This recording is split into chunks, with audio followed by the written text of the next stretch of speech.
चाणक्य नीति। तो चाणक्य जी जो वहां का सम्राट था धनानंद, उसको उन्होंने कहा कि मैं तेरा वंश खत्म कर दूंगा, तेरा राज खत्म कर दूंगा, मैं ऐसा टीचर हूँ। यानी गुरु जी थे, वो मास्टर थे, शिक्षित थे चाणक्य जी। और उन्होंने अपनी चोटी जो है वो खोल दी। ब्राह्मण लोग जो है ना वो चोटी रखते थे, तो चोटी के गांठ रखते थे, गांठ लगाते थे। बहुत बड़ी बड़ी चोटी होती थी, जैसे हमारे भाइयों की जो अपनी चोटी होती है ऐसी लंबी लंबी।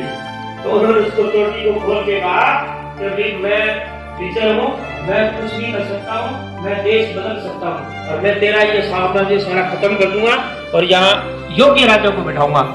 ये वचन दे करके उन्होंने अपनी गांठ खोल करके जब वो बाहर निकले, जंगल में जा रहे थे, तो एक छोटा सा बच्चा नन्हा मुन्ना सा, जिसको बाद में क्या नाम दिया गया उसका, चंद्रगुप्त।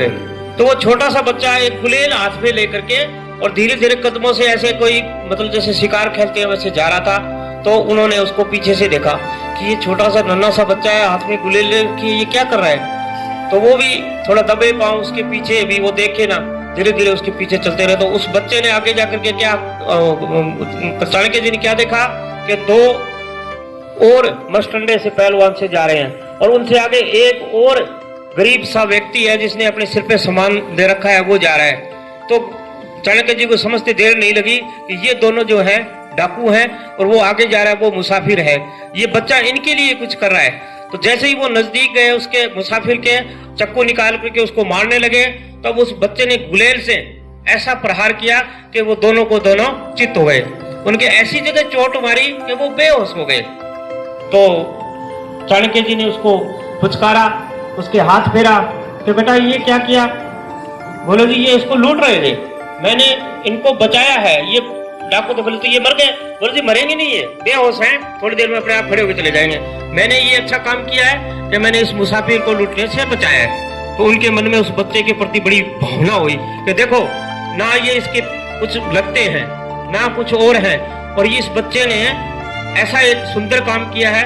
तो उनके मन में घर कर गया, मैं इसी बच्चे को, चंद्रगुप्त जो है वही हुआ, इस बच्चे को मैं पढ़ा लिखा करके इसको विद्वान बना करके और आगे बढ़ाऊंगा। तो उसने कहा बच्चा मैं चल तू मेरे साथ में हमारे विद्यालय में। तो उसने कहा गुरुजी मैं तो जो है गुलाम हूँ। तो बोलो यार तू गुलाम है क्या, कहाँ है, कौन तेरा मालिक है। तो मालिक के पास में गए, तो वहां उस मालिक ने कहा कि भी इसका दाम जो है बहुत ज्यादा है, इसका मैं नहीं दे सकता दाम। तो उसने, बच्चे ने एक बड़ा बहुत भारी एक भरकम जो पहलवान था उसके साथ में युद्ध करने की ठान ली। उसने गुलाम जो रखता था, जो राजा था उसका, उनका कर्मचारी, उसने कहा कि भी इसको ये हरा देगा तो मैं मेरा दाम आया हुआ मान लूंगा। तो उसको बच्चे को जो है गुरुजी ने, चाणक्य जी ने अपने पास बुला करके कान में 2 शब्द कहे, और वो बच्चा बिल्कुल निडर होकर के, तैयार होकर के और उस पहलवान के साथ में कुश्ती करने लग गया। तो जैसे उन्होंने कहा उसके हिसाब से उन्होंने उसके टकड़ों पे, जो पैर होते हैं ना यहाँ, टकड़ों पे उसने जोर से प्रहार किया। भारी आदमी था, खड़ा कहाँ से होता है, पर टकड़ों से खड़ा होता है। तो उसका टकड़े में जोर से प्रहार लगा तो लड़खड़ा के गिर गया। तो गुलाम जो रखता था उसने सोचा बड़ा ये छोटा सा बच्चा है और इसने तो मेरे बड़े बहुत पहलवान को जो है चित कर दिया। तो ये लड़ाई हो रही थी। उसी समय क्या हुआ कि जंगल में रहते थे वो, उसी समय जो उनके ऊपर सबके ऊपर राज करता था, उनकी घरवाली जो है उसको आकर के बाघ ने घेर लिया, और उसकी डर की वजह से उसकी चीख निकली। तो वो बच्चा वहां से भाग करके और वहां गया, जाकर के उसने क्या करा, जो बाघ था उस बाघ को अपने उस प्रहार से एक लकड़ी का डंडा लिया, और जैसे ही वो बाघ उस महिला पे आक्रमण करने के लिए उछला, वैसे ही वो उछल करके उसके सिर में जोर से डंडा मारा। तो वो बाघ जो है घायल हो गया और वहीं गिर गया। तो सभी लोग जो पहले लड़ाई देख रहे थे वो भाग के उसके वहां आते हैं, वहां आकर के देखते हैं क्या नजारा दिखता है उनको कि जो गुलाम का जो सबसे बड़ा बादशाह था उसकी घरवाली एक साइड में खड़ी है और कांप रही है, थर थर थर थर थर थर। लड़का एक साइड में खड़ा है, एक साइड में बाघ मरा पड़ा है। तो उसने ये देख करके बड़ा अचंभव हुआ कि भी ये बच्चा बीच में क्यों भागा। उसके कान में उसकी आवाज गई, वो उसको मालकिन मानता था, माँ मानता था। तो उस माँ की आवाज गई तो वो भाग करके वहां आया, और आकर के उसने बड़े समझदारी से एक छोटे से बच्चे ने उस बाघ को मार गिराया। तब चाणक्य जी के मन में और विश्वास हो गया, और फिर उसके बाद में जो उनका मालिक था उसने कहा जी मेरा इसने आज जो है पैसा पूरा कर दिया, अब आप ये जानो और ये बच्चा जाने, मुझे इससे कोई लेना देना नहीं है, मैं आज इसको गुलाम पद से आजाद करता हूँ। मेरा इतना काम किया कि मेरी घरवाली को इसने बचाया, तो इसका क्या मतलब इनाम हो सकता, क्या पैसे हो सकते हैं। एक जीवन बचाया इन्होंने, बहुत अच्छा काम किया, आप इस बच्चे को ले जाओ। तो इस प्रकार से एक छोटे से बच्चे को चंद्रगुप्त बनाया किसने? गुरुजी ने।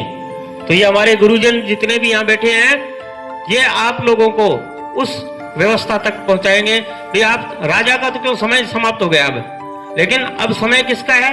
राजा ही है। अगर आप में से कोई आईएएस बनता है, आप में से कोई आईपीएस बनता है, आप में से कोई आरएस बनता है, आप में से कोई डॉक्टर बनता है, वैसे तो देखो हमारे जो नसीब में जैसा जैसा लिखा है हमें वैसा वैसा मिलेगा, इसमें कोई घबराने वाली बात नहीं है। लेकिन हम प्रयास करेंगे, अच्छे से प्रयास करेंगे, तो जो हमने सोच रखा आईएएस आईपीएस या अच्छे पोस्ट पे आप लोग जाएं, तो उसके लिए मैं इन सभी गुरुजनों से यही निवेदन करूंगा कि इन बच्चों में से प्रतिभाएं जो हैं उनको निकाल करके और उनको आगे बढ़ाएं।